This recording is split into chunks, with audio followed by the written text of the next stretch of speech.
At Starbound, we tell stories the human way, not with artificial voices or AI slop.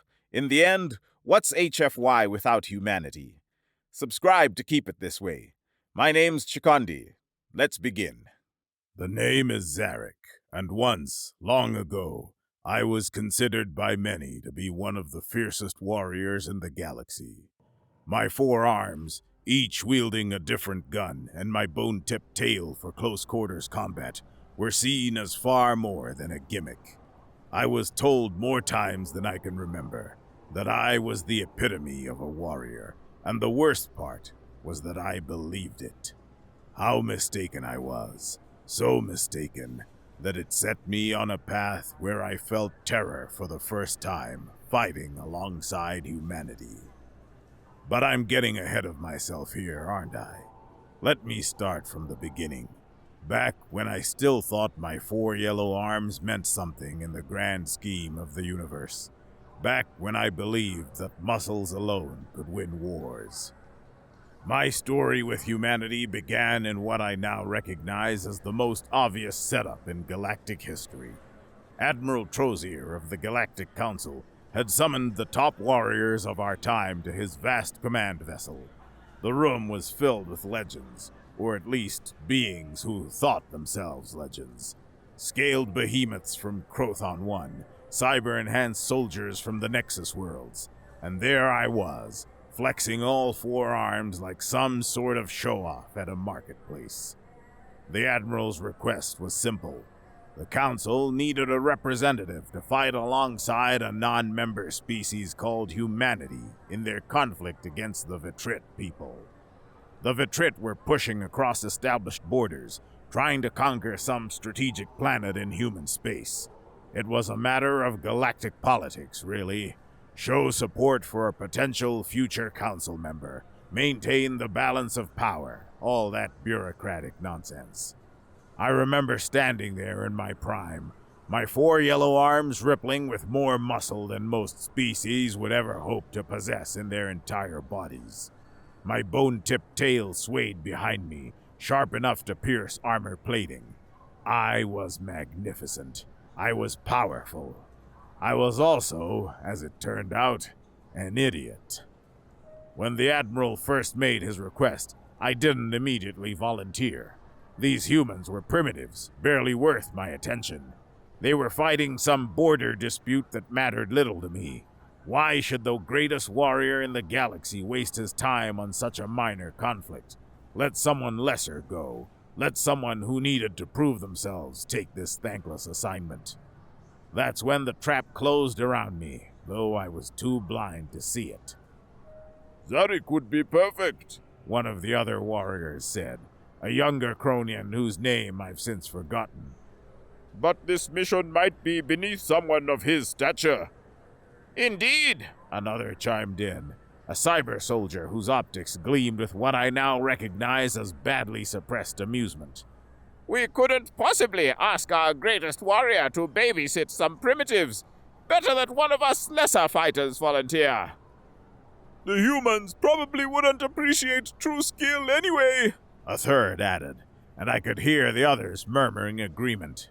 My chest swelled. My ego, already the size of a small moon, inflated to planetary proportions. Nonsense, I declared, stepping forward with all the pompous certainty of someone who had never truly been tested. If the Council needs its best, then I shall go. These humans will see what a real warrior looks like. My mere presence on the battlefield means certain victory. The room erupted in cheers and congratulations. They clapped me on my shoulders, all 4 of them, and praised my courage and selflessness. I basked in it like a fool basking in the warmth of a star, never realizing I was flying too close and about to get burned. Looking back now, decades later, I can see it so clearly.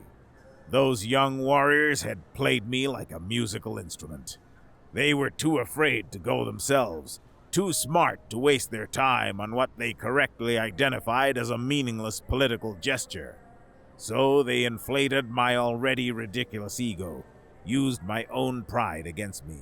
and sent me off to what they probably hoped would be a humbling experience. It worked. By the stars, it worked better than they could have ever imagined. I fell for it completely, thinking that my mere presence on any battlefield meant certain victory. I was so stupid, so impossibly blind to reality. I couldn't see past my own reflection in my polished armor. I was the greatest warrior in the galaxy, after all. What could possibly go wrong? This is how I ended up in a small human drop capsule, a primitive vehicle designed to deploy troops directly onto a battlefield. The thing was cramped, dark, and smelled of human sweat. 6 humans shared the space with me, all of them strapped into their seats. When one of them, a tall male with short dark hair, approached to help me with my safety harness, I waved him away with 2 of my 4 arms. "I need no assistance," I said, my voice dripping with condescension. "I am Zarik, representative of the Galactic Council. I have fought in conflicts you cannot imagine. I can certainly manage a simple restraint system made by primitives." The human stepped back, his face carefully neutral, though I caught the tightness around his eyes. The others exchanged glances but said nothing. The atmosphere in the capsule went from professional to ice cold in an instant. I grabbed the safety harness and began fastening it. How hard could it be? Click this here, thread that through there. The humans made it look simple enough. Of course, what my arrogant younger self didn't consider was that the human safety equipment was designed for human bodies, not for 4-armed aliens with tails. But I was too proud to ask for help, too certain of my own superiority. I got the straps on. They felt secure enough. I settled back in my seat, confident that I had proven my competence in this small matter. The humans completed their pre-drop checks, the capsule sealed with the noise of pressurizing atmosphere. 30 seconds to drop, came a voice over the comm system. I gripped the armrests with 2 of my hands, keeping my other 2 free to hold my weapons. I was ready. I was prepared. I was about to learn a very painful lesson. 10 seconds. The capsule shuddered.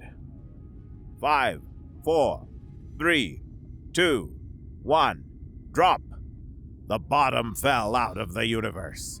I had been in combat drops before, in Council-approved deployment pods that used inertial dampeners and stabilization fields. This was not that. This was a metal coffin thrown at a planet like a rock from a sling, with nothing but friction panels and atmospheric braking to slow our descent.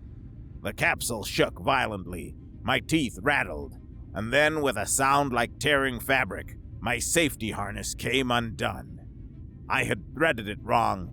In my pride and my refusal to accept help, I had somehow managed to secure the straps in a configuration that looked right, but was, in fact, completely backwards. The force of the drop pulled everything loose in one catastrophic moment. Suddenly, I was airborne in a plummeting metal box. My tail flailed wildly, smacking against the walls with painful cracks. My 4 arms windmilled uselessly as I tumbled through the air. I slammed into the ceiling. No, the wall. No, the other wall. My head cracked against something metal and unyielding. Stars exploded across my vision, the painful kind, not the pretty ones you see in space. I caught a glimpse of the humans, all properly strapped in, watching me bounce around like a child's toy. One of them was shouting something, but I couldn't hear over the roar of atmospheric entry and my own panicked bellowing. My shoulder hit a storage compartment. My hip crashed into a support beam. My tail wrapped around someone's seat, and I spun like a top before breaking free and slamming face first into the opposite bulkhead. This was my first little appetizer of the horror that would be fighting alongside humans. Not from enemy fire, not from clever tactics, but from my own stubborn pride. I was being beaten senseless by a simple drop capsule because I had refused to accept help. And then came my first little appetizer of compassion. Through my spinning, disoriented vision, I saw one of the humans unlock her safety harness. She was small, shorter than the others, with dark hair pulled back in a tight ponytail. Her fingers moved with quick certainty as she freed herself and pushed off her seat, timing her movement perfectly to intercept my tumbling form. She was stronger than she looked. Or perhaps I was just so disoriented that I offered no resistance. Either way, she managed to grab two of my arms and use the momentum to swing us both toward an empty jump seat. With skill and patience, she shoved me into it and began securing the safety harness properly. "Hold still!" she shouted over the noise. I held still. What else could I do? I was thoroughly humbled, aching in at least 7 different places, and completely at the mercy of this small human who had just risked her own safety to help me. She got the straps secured just as the capsule hit a particularly violent patch of turbulence. The harness held. I stayed in my seat. The human, I would later learn her name was Ava, the squad spotter, made her way back to her own position with the kind of zero-gravity maneuvering that hinted at extensive training and experience. The other humans, all male, watched this entire exchange with expressions I couldn't quite read. It wasn't approval, that much was certain. They seemed to think Ava's intervention was unnecessary, perhaps even unwise. My earlier disrespectful attitude had clearly made an impression, and not a positive one. The squad treated me with a cold distance that was probably well-deserved. The rest of the descent passed in a blur of noise, shaking, and the throbbing pain of multiple impacts. When we finally hit the ground, the deceleration slammed me forward against my properly secured harness, and I had never been more grateful for anything in my life. The capsule's door blew open in a bang that made my already ringing ears protest. Immediately, the humans moved into action, showing the kind of synchronization that spoke of countless hours of training. 3 of them with lighter weapons went first, weapons up and scanning for threats. Then came 2 more, these carrying longer rifles with complex scopes, the snipers, I realized. They filed out in perfect order, each one covering different angles. In 30 seconds, the capsule was empty except for me and Ava. I fumbled with my harness, my hands shaking a little from adrenaline and the after effects of my impromptu beating. Ava waited patiently, though I could see she was eager to join her squad outside. Finally, I got free and began gathering my weapons. 4 pistols, 1 for each hand, just as I had done countless times before. I felt Ava watching me. "You're some kind of big deal, right?" she said. Her voice was calm, matter-of-fact. "Great warrior who can use 4 weapons at once and whatever?" I straightened, trying to recover some shred of dignity. "I am Zarik, champion of—" "Yeah, sure." She cut me off. "Listen, you're going to die in the first hour if you don't change your attitude." I stared at her, all 4 of my eyes blinking in surprise.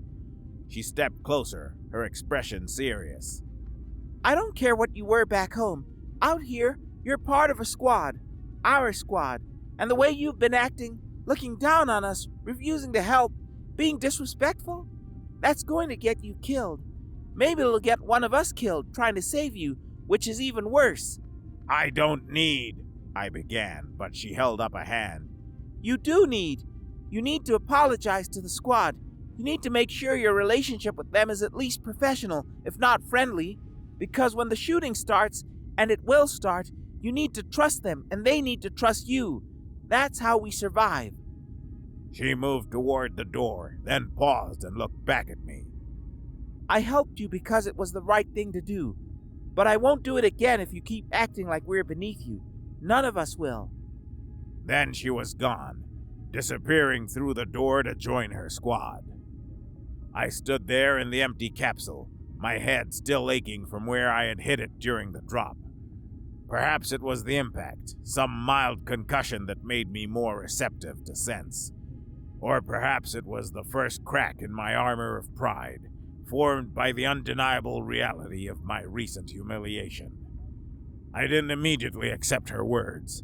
My ego was too large, too well fortified by years of praise and easy victories. But I didn't discard them either.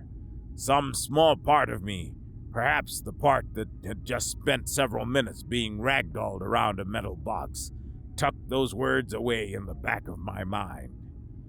Today, at my older age, I can say with absolute certainty that those words saved my life. But the young fool I was at the time only did the bare minimum to survive. I remembered the advice. I didn't follow it yet, but I remembered it. I gathered my weapons and stepped out of the capsule. The planet was strange, alien, even to someone like me who had seen dozens of worlds. The sky was a pale purple, streaked with clouds that looked almost green in certain light. The ground was covered in vegetation with white leaves that seemed to reflect all light. A light rain was falling, warm and slightly acidic on my skin. The humans hadn't abandoned me, despite their cold attitude. They were formed up in a defensive perimeter around the capsule, weapons trained outward. Their squad leader, I would later learn his name was Liam, gestured for me to approach. I did, trying to maintain some semblance of dignity despite my being slightly unsteady on my feet. Liam was average height for a human, with short brown hair starting to gray at the temples, and eyes that seemed to take in everything at once. He looked me over quickly, his expression unreadable. "You good to move?" he asked. I nodded, not trusting my voice. "All right, here's the situation. Our target is a mobile communications station the Vitrit set up in the mountains about 15 clicks northwest." He pulled up a holographic display from his wrist unit, showing the terrain. "Other squads have dropped in the region. We're going to use the chaos they create as cover. Avoid direct conflict as much as possible until we get close enough to the station." He zoomed in on the target area. "Once we're in position, we plant charges, extract to minimum safe distance, and blow it. This will take out Vitrit FTL communications for this entire continent. Any questions?" I should have asked many questions. I should have inquired about tactical directives, about how they handled combat situations, about what my role would be. Instead, my wounded pride spoke for me. "No questions," I said, adding with a sneer I now deeply regret. "Though I don't understand why we don't simply march straight toward the enemy like real warriors instead of skulking about." The reaction was immediate. Several of the humans laughed, though not in a friendly way. One of them, a stocky man with a scarred face, grinned and said, "Hey, Liam, we know who to send in fast if we stumble across the enemy." The others chuckled. Liam just shook his head slightly and said, "Move out." The next half hour exists in my memory as disconnected fragments, pieces of a puzzle that don't quite fit together. I remember the white leaves of the alien vegetation, how they seemed to absorb sound, making the world feel muffled and strange. I remember the rain intensifying, warm droplets that stung slightly when they hit exposed skin. I remember huge rocks, weathered and ancient, that we used as cover as we moved through the terrain. But mostly, I remember my confidence. Despite the humiliation in the drop capsule, despite Ava's warning, I still felt eager to prove my value to these humans. I wanted to show them that the incident with the safety harness was just a fluke, a simple mistake that didn't diminish my status as the greatest warrior in the galaxy. I was about to learn just how wrong I was. We had covered maybe 10 clicks when Ava, who had been monitoring communications, held up a fist. The squad stopped immediately, weapons coming up, everyone scanning for threats. "Contact," she said quietly. "Multiple squads reporting hostiles defending the comm station. Heavy resistance." Liam's expression didn't change, but I saw certainty in his eyes when he spoke. "Looks like we'll have to eliminate some hostiles after all." My 4 hearts beat faster. This was it. This was my chance to prove myself. "Point me to them," I said, trying to sound brave and eager. The humans laughed, but it was a different kind of laughter than before. Knowing, almost pitying. "You'll see them when the explosions start," one of them said. I thought they were joking. I know now they were completely serious. We continued forward, and the terrain became more challenging. Rocky outcroppings provided cover, but also limited sightlines. The sound of distant fighting began to filter through the sound-absorbing vegetation. Explosions, weapons fire, the occasional scream. The two human snipers broke off from the group, positioning themselves on high ground with overlapping fields of fire. The rest of us, Liam, the three soldiers with the compact but heavy-looking weapons, Ava with her lighter gear and communication equipment, and me, moved forward in a loose formation. I positioned myself at the front, all 4 pistols drawn and ready. I was ready to show them, ready to prove myself, ready to demonstrate the power of the greatest warrior in the galaxy.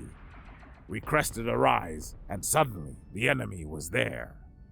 Vitrit soldiers, at least 20 of them, their blue-tinged skin marked with the distinctive facial tentacles of their species. They wore exoskeletons that enhanced their strength and speed, and they were setting up a defensive position around what looked like a relay station for the main communications hub. I didn't wait for orders. I didn't coordinate with the squad. I simply charged forward with a battle cry that would have terrified recruits back in the Galactic Army. 4 arms, 4 guns, all firing at once. I was a whirlwind of violence, a storm of bullets, an unstoppable force of missing every single shot. The Vitrit were at least 100 meters away. My pistols, designed for close to medium-range combat, couldn't hit anything at that distance. The bullets scattered wide, most of them not even coming close to the enemy. I must have looked impressive. 4 guns blazing away, my bone-tipped tail whipping behind me for balance. But impressive doesn't win battles. The humans, on the other hand, were scoring kills. Their weapons barked with sharp bursts. Vitrit soldiers dropped, their exoskeletons sparking and failing. The 2 snipers, positioned on the high ground, were picking off targets with methodical accuracy. Each shot 1 kill. I kept firing, all 4 pistols clicking empty within seconds of each other. I fumbled to reload, using my tail to hold spare magazines while my hands worked. By the time I was ready to shoot again, the humans had eliminated half the enemy force. That's when the explosions started. The Vitrit called in artillery support. The humans called in an airstrike. The world turned into fire and noise and flying dirt. I dove behind a boulder, all thoughts of glorious combat forgotten in the primal need to not be blown apart. Shells screamed overhead. Something exploded close enough that the shockwave lifted me off my feet and slammed me into my cover. My ears rang, my vision blurred. I gasped for air and tasted blood. This was when I made perhaps the wisest decision of my young life. I decided to stay behind cover. The battle escalated with a terrifying speed. More human squads joined the flight, their drop capsules streaking from the sky like meteors. The Vitrit reinforced their position, clearly realizing that the communications station was the real target. What had started as a skirmish between 2 small forces rapidly became a full-scale battle. I stayed frozen behind my boulder, my 4 pistols held in trembling hands, and watched. I saw a Vitrit soldier's exoskeleton fail, his organic limbs tearing away from his body as he stumbled and fell. I saw a human step on a mine. The explosion reduced them to component parts in an instant. I watched aircraft from both sides dogfight in the purple sky, trailing smoke and flame before crashing into the forest. Drone swarms collided mid-air, a buzzing cloud of tiny explosions and falling debris. The air filled with smoke so thick I could barely see. The sound was constant, overwhelming, a wall of noise that made thinking impossible. This was war, real war, not the controlled exercises I had participated in, not the ceremonial conflicts between Galactic Council members where rules were followed and honor mattered. This was chaos and death and horror beyond anything I had imagined. I watched a human soldier, pinned down by enemy fire, stand up to drag a wounded comrade to safety. They were both cut down before they made it 5 steps. I watched Vitrit soldiers advance in formation, professional and precise, only to be obliterated by an artillery strike that left nothing but a crater. The visions would follow me for the rest of my life. Even now, decades later, I sometimes wake up in the night, my sleeping clothes soaked with sweat, remembering limbs scattered like dropped toys, remembering the smell of burning flesh and scorched earth, remembering the screams that somehow cut through all the other noise. My younger self's vision of himself as a proud warrior crumbled to dust in those minutes. What replaced it was raw, primal terror. How long did I crouch there, frozen? I don't know. It felt like hours, but was probably only 10 or 15 minutes. Time loses meaning when you're certain you're about to die. It was Ava's words that finally broke through my paralysis, her voice somehow cutting through the fog of fear in my mind. You're going to die in the first hour if you don't change your attitude.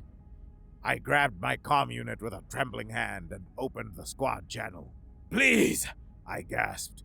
"Please, I'm sorry. I'm so sorry. I was wrong. I was stupid and arrogant and wrong about everything. Please, please help me." Static. Just static. "I apologize for my behavior," I continued, my voice breaking. "I was disrespectful. I looked down on you. I'm sorry. I'm sorry.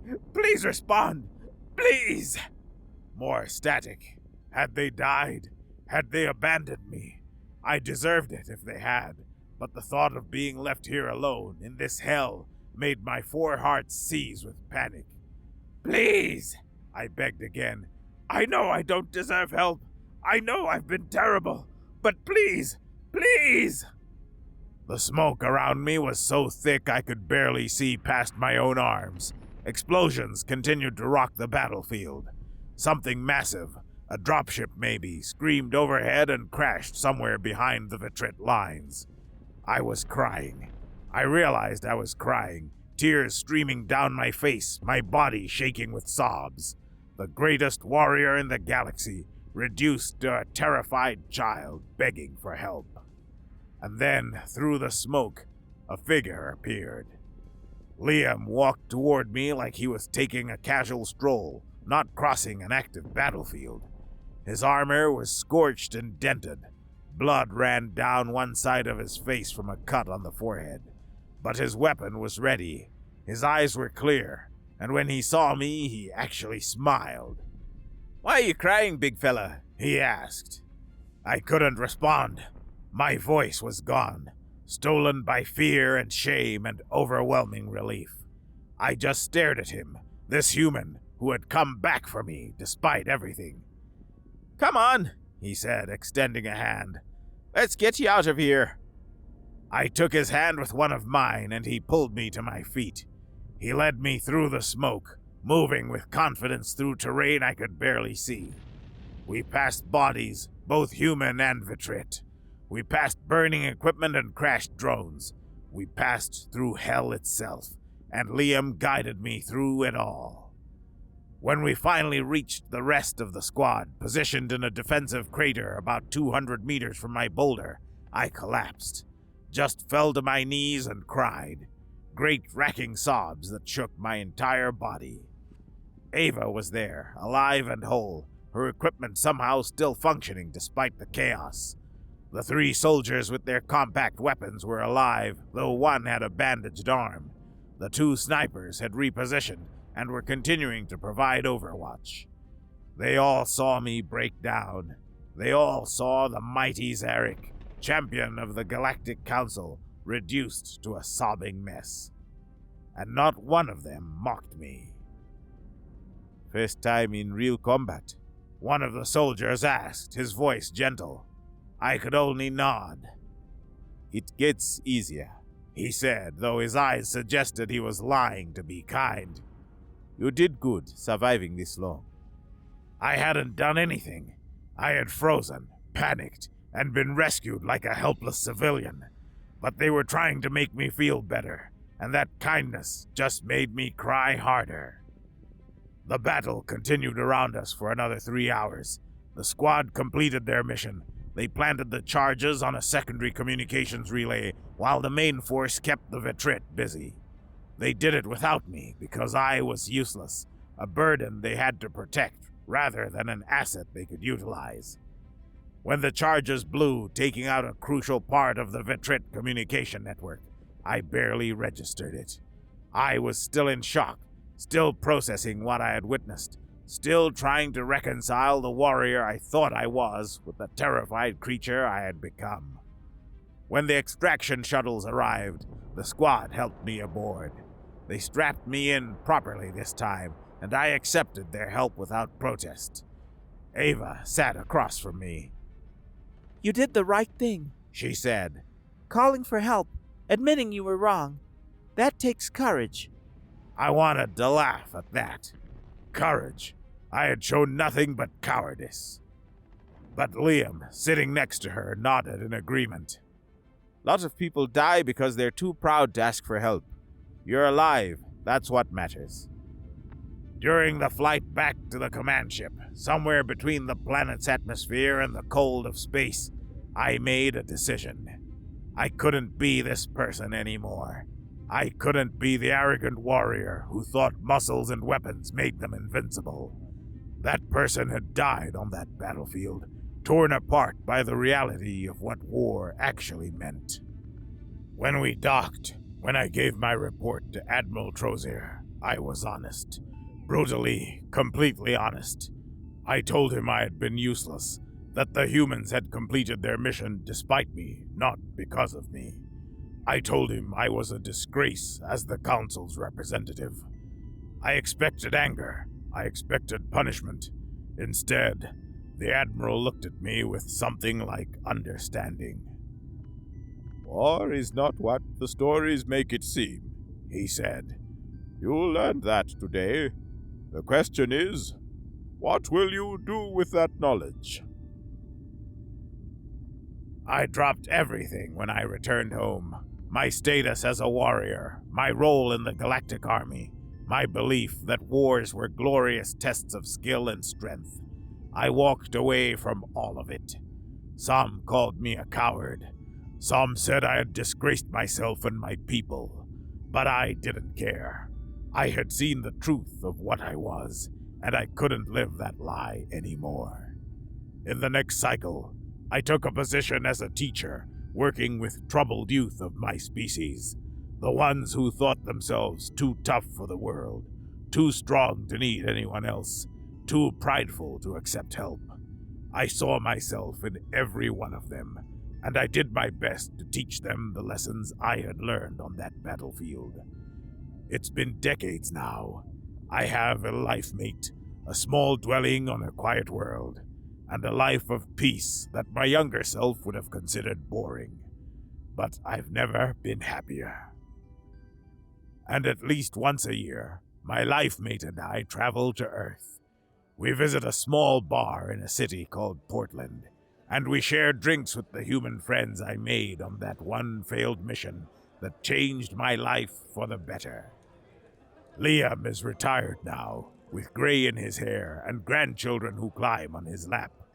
Ava works as a training instructor, teaching new soldiers how to survive their first battles. The others have scattered to different lives, but we keep in touch. We tell stories, laugh about old times, and never talk about that day in detail. Some horrors are better left in the past, remembered but not relived. But sometimes, when the night grows late and the drinks have loosened our tongues, Liam will look at me and smile. Why are you crying, big fella? He'll say, and I'll smile back, grateful beyond words that I was crying that day. Grateful that I was weak enough to ask for help. Grateful that I met humans who showed me that true strength isn't about how many weapons you can wield. It's about having the courage to admit when you're wrong, the wisdom to ask for help, and the humility to learn from those you once looked down upon. My forearms aren't wielding weapons anymore. These days, I use them to guide students, to embrace my lifemate, and once a year, to raise a glass with the friends who saved my life by destroying everything I thought I was. And I've never felt more like a warrior than I do now, fighting the good fight in classrooms instead of battlefields, winning victories measured in changing lives instead of body counts. The young Zarik would have called me weak. The old Zarik knows better. I felt terror for the first time fighting alongside humanity, but I also felt compassion, friendship, and the kind of courage that comes from admitting your own failures. That's a trade I would make again in a heartbeat, or in my case, in 4 heartbeats, every single time.